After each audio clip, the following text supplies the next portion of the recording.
Hello everyone, आज आपण SY BCom corporate accounting semester 4 या सब्जेक्टमधील chapter number 4 accounting ratio analysis illustration number 18 page number 4.60 पाहणार आहे. सर्वात प्रथम आपण क्वेश्चन रीड करून घेऊया. The following figures are extracted from the books of Indiana limited Igatpuri as on 31 March 2025. आपल्याला इथे एक इन्फॉर्मेशन दिलेली आहे. सेल्स दिलेले आहेत. सेल्स हा ट्रेडिंग अकाउंटचा आयटम आहे.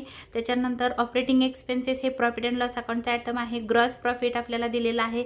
नॉन ऑपरेटिंग एक्सपेन्सेस हे प्रॉफिट अँड लॉस अकाउंटचा आयटम आहे. ग्रॉस प्रॉफिट ट्रेडिंग अकाउंटचा आयटम आहे. Net profit profit and loss अकाउंटचा आयटम आहे. करंट ॲसेट बॅलन्स शीटच्या ॲसेट साईडचा आयटम आहे. इन्व्हेंटरीज म्हणजे स्टॉक पण करंट ॲसेट आहे. फिक्स ॲसेट ही बॅलन्स शीटची ॲसेट साईड आहे. टोटल ॲसेट 30 लाख आपल्याला इथपर्यंत ॲसेट साईड दिलेली आहे. त्याच्यानंतर दिले नेटवर्थ म्हणजे इक्विटी शेअर होल्डर फंड आहे 15 लाख. डेप्ट म्हणजे लॉंग टर्म लोन आहे. लॉंग टर्म डेप्ट म्हणतो किंवा डिबेंचर्स म्हणतो आपण, ते आहेत 9 लाख.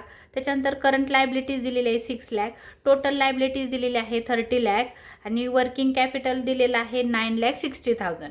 ॲडिशनल इन्फॉर्मेशनमध्ये सांगितलं आहे करंट ॲसेट किती आहे, तर current asset plus inventory minus current liability म्हणजे वर्किंग कॅपिटल आलं आहे. वर्किंग कॅपिटल म्हणजे current asset minus current liability. तर त्यांनी इथं दिलेली इन्फॉर्मेशन आहे, पण आपल्याला वर्किंग कॅपिटल ऑलरेडी दिलेलं आहे 9,60,000. रेशो काढायचा आहे gross profit ratio, net profit ratio, return on asset आणि इन्व्हेंटरी टर्नओव्हर आणि working capital turnover, net worth to डेप्ट. एवढे आपल्याला 6 रेशो फाईंड करायचे आहेत. तर आपण एक एक रेशो फाईंड करणार आहोत. पहिला दिलेला आहे ग्रॉस प्रॉफिट रेशो. आपण सोल्युशनमध्ये पहिला रेशो फाईंड करू. Gross profit ratio.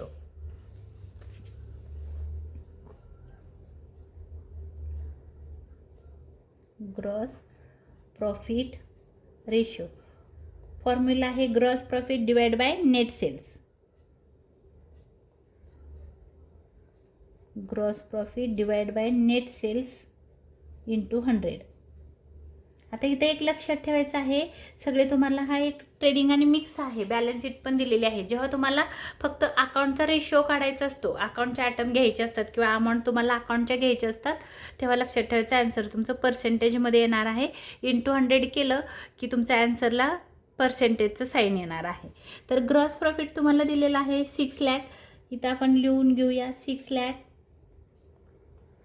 Divide by net sales. Net sales दिलेले आहे 24 लाख इंटू 100. हे तुम्ही कॅल्सीवर काढू शकता. किती येते बघूया आपण.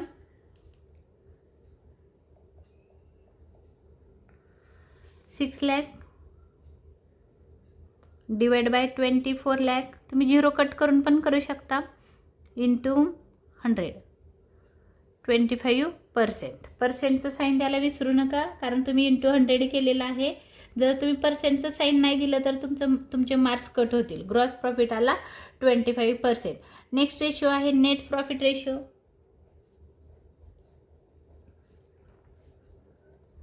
नेट प्रॉफिट रेशो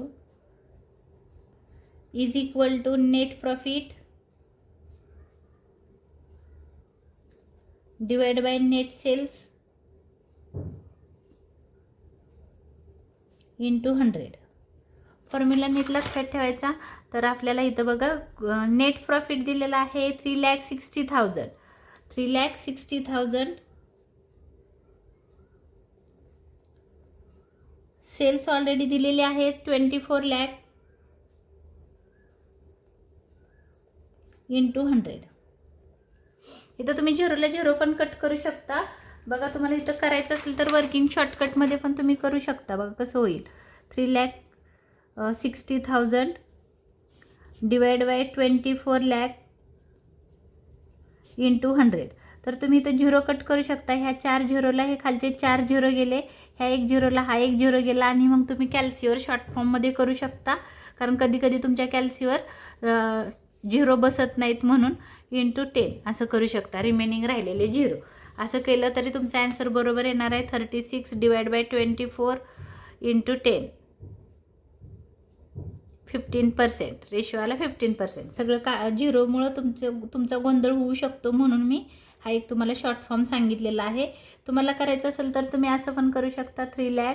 कधी कधी एखादा 0 कमी जास्त होऊ शकतो. Divide by 24 lakh into 100.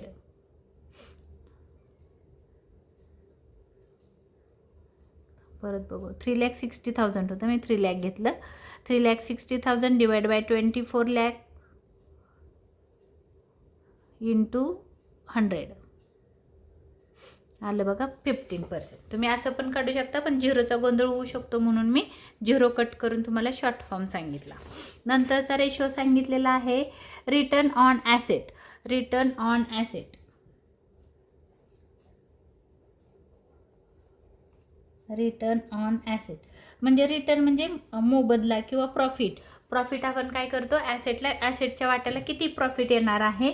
तर इथं आपल्याला फॉर्म्युला लिहायचा आहे is equal to net profit divide by asset.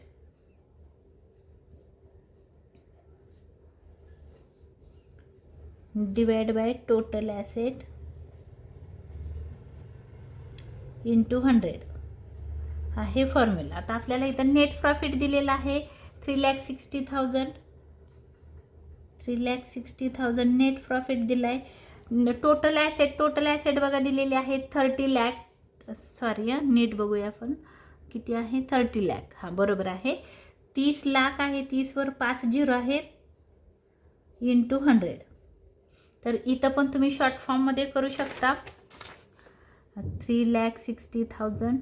कधी कधी तुमच्या कॅल्सीवर झिरो बसत नाहीत किंवा एखादा झिरो तुम्हाला पुट करताना चुकू शकतो, म्हणून ह्या 2 झिरोला हे 2 झिरो कट झाले. आता 1 2 3 4 1 2 3 4 ह्या 4 झिरोला हे 4 झिरो गेले, म्हणजे असा आन्सर आहे 36 डिवाइड बाय 3. 3 1 जा 3, 3 1 जा 3, 3 2 जा 6 म्हणजे 12% आलं. तर आन्सर आपलं तुम्ही कॅल्सीवर पण काढू शकता. कसं काढणार तुम्ही कॅल्सीवर, 3,60,000 डिवाइड बाय 30 lakh 1 2 3 4 5 इंटू 100. तर आन्सर आलं 12%. तर तुम्ही शक्यतो झिरो कट करण्याचा प्रयत्न करा, म्हणजे तुमचा आन्सर कधी चुकणार नाही. आन्सरला पर्सेंटचं साईन द्यायला विसरू नका. नंतरचा रेशो आहे, नंतरचा रेशो आपल्याला सांगितलेला आहे इन्व्हेंटरी. इन्व्हेंटरी म्हणजे स्टॉक. इन्व्हेंटरी टर्नओव्हर म्हणजे सेल्स घ्यायचे आहे तिथं तुम्हाला. Inventory turnover ratio. आता तुम्हाला इथं मी एक लॉजिक सांगते बघा. आता ह्या इथं कसं लिहिलेलं होतं, return on sales, return on asset. तर आपण नेट प्रॉफिटवर घेतलं आणि ॲसेट खाली घेतलं. आता इथं तर नेट प्रॉफिट रेशो हे तर पाठच आहेत, पण इथं ना टू शब्द नाही आहे. तर नेहमी लक्षात ठेवायचं, इथं काय होणार आहे, सेल्सवर जाणार आहेत आणि इन्व्हेंटरी खाली येणार आहे. तर इथं येईल नेट सेल्स. हां, तुम्ही म्हणाल आता आपण काय करतो, इन्व्हेंटरीचा रेशो काढताना cost of goods sold divide by sales करतो. Cost of goods sold. बघा असा फॉर्म्युला आहे इन्व्हेंटरीचा. Inventory turnover ratio, inventory turnover ratio is equal to cost of goods sold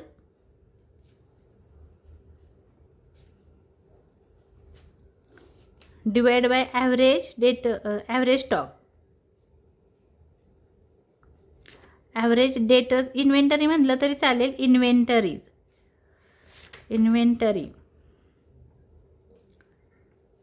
spelling चुकलं, इन्व्हेंटरी असा आपला रेशो फॉर्म्युला आहे. मग आपण कॉस्ट ऑफ गुड्स सोल्ड कसं घेतो, तर sales minus gross profit divide by average stock किंवा इन्व्हेंटरी म्हणा, असा रेशो आहे. पण आता आपल्याला तुम्ही म्हणाल मग सेल्स दिले तुम्ही, तर ग्रॉस प्रॉफिट मायनस करा, कारण इथं तुम्हाला trading account is not given. जेव्हा ट्रेडिंग अकाउंट देतात तेव्हा मग हा फॉर्म्युला टाकायचा कॉस्ट ऑफ गुड्स सोल्डचा. जर तुम्हाला ट्रेडिंग अकाउंट दिला नाही, कारण फक्त ट्रेडिंगचं सेल्स आणि ग्रॉस प्रॉफिट दिलं आहे, पण ऑपरेटिंग एक्सपेन्सेस हे प्रॉफिट अँड लॉस अकाउंटच्या डेबिटचा एक्सपेन्सेस आहे, म्हणून तुम्हाला trading account is not given. त्यावेळेस मग काय करायचं, तर हा फॉर्म्युला ऑर आहे inventory turnover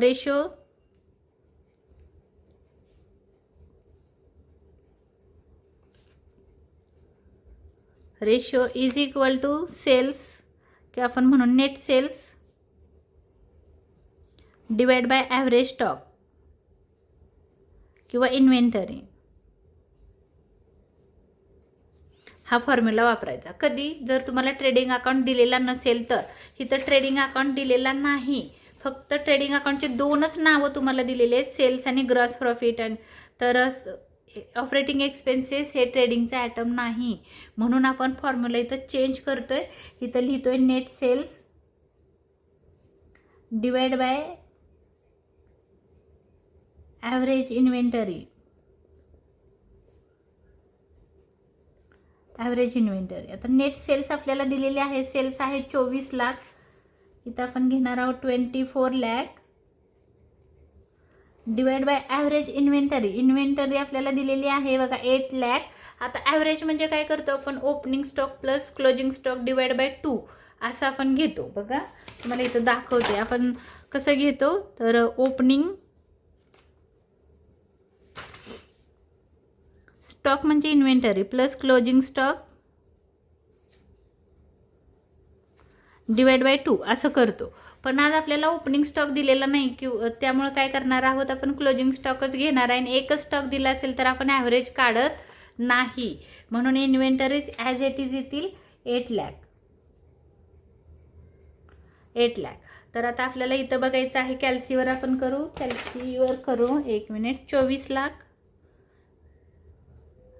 divide by 8 lakh.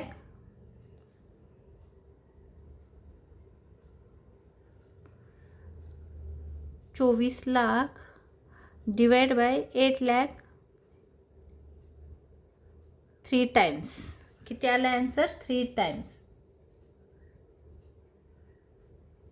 Inventory turnover ratio आला तुमचा 3 टाइम्स. तर नेक्स्ट रेशो आपण बघूया. नेक्स्ट रेशो दिलेला आहे वर्किंग कॅपिटल टर्नओव्हर. आपण ह्या पेजवर करू working capital turnover.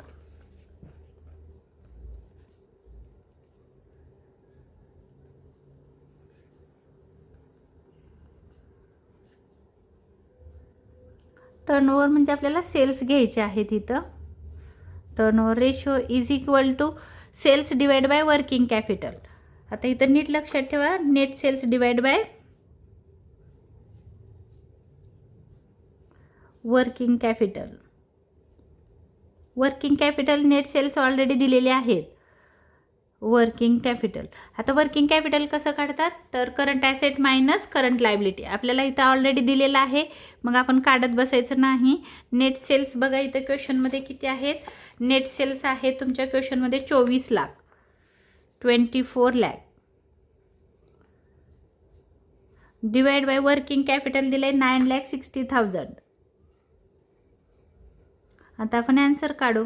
Working capital is equal to किती येते बघूया आपण. तर मी असं बुक ठेवते.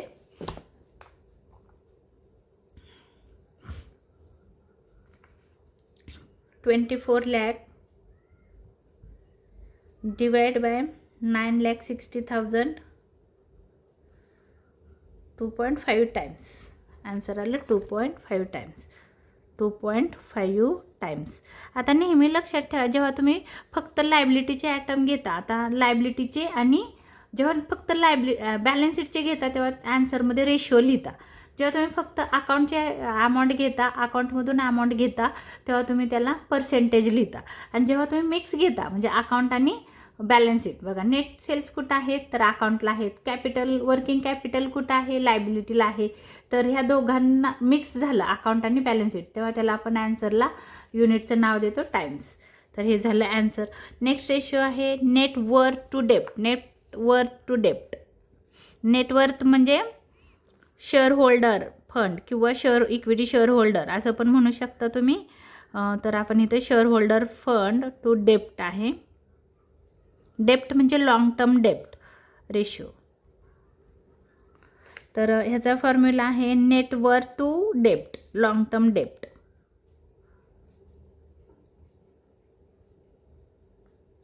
नेट वर्थ डिवाइड बाय डेप्ट.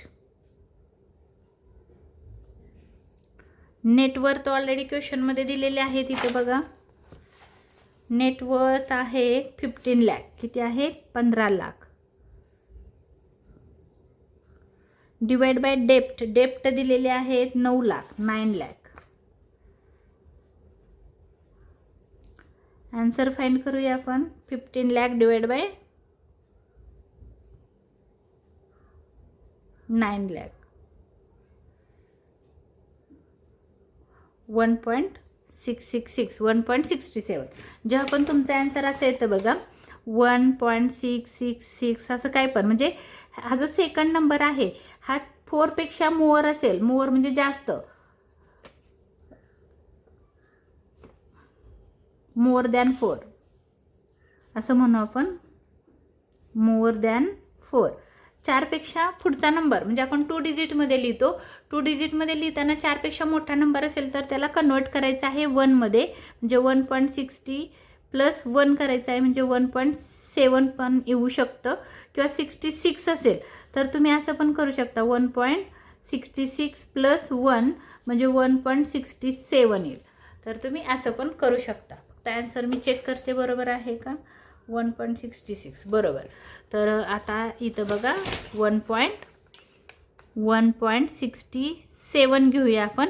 आता नीट बघा इथं काय आहे, नेटवर्थ कुठं आहे, बॅलन्स शीटला आहे. डेप्ट कुठं आहे, बॅलन्स शीटला आहे. म्हणून रेशो लिहायचं 1:1. नेहमी 1:1च टाकायचं. काय 1:1 टाकतो बघा, त्याचा अर्थ असा आहे, आता नीट समजून घ्या. इथं आपण वर लिहिलं 15 लाख बघा डिवाइड बाय 9 लाख. तर तुम्ही काय करणार आहात, ह्या 5 झिरोला हे 5 झिरो गेले म्हणजे 15 डिवाइड बाय 9. आता 9ने 15ला डिवाइड करणार आहात. मग असं फॉर एक्झाम्पल जर असं असेल समजा 10 डिवाइड बाय 5, तर आपण काय म्हणतो 5 1 जा 5 5 2 जा 10, म्हणजे आन्सर काय येतं 2/1. ह्याला रेशोमध्ये कसं लिहितो 2:1. म्हणून ह्याला लिहिताना पण आपण काय केलं, ह्याचं आन्सर आलं 9 1 जा 9 9 1 जा 1.666 असं येतं. मग हा 1 खाली आहे 9 1 जा 9, म्हणून तुम्ही लिहिलं 1.67:1. हा 1 खालचा तुम्ही लिहिलेला आहे. म्हणून त्याला इथं नेहमी लक्षात ठेवायचं, जेव्हा तुम्ही बॅलन्स शीटवरून अमाऊंट घेता तेव्हा काय करायचं आहे, रेशोचं साईन टाकायचं आहे. तर मला वाटतं इथं आपला हा क्वेश्चन संपलेला आहे. तर तुम्ही माझा हा व्हिडिओ शेवटपर्यंत पाहिल्याबद्दल खूप खूप धन्यवाद. माझा व्हिडिओ जास्तीत जास्त विद्यार्थ्यांपर्यंत पोहोचवा, शेअर करा, सबस्क्राईब करा, कमेंट करा. धन्यवाद.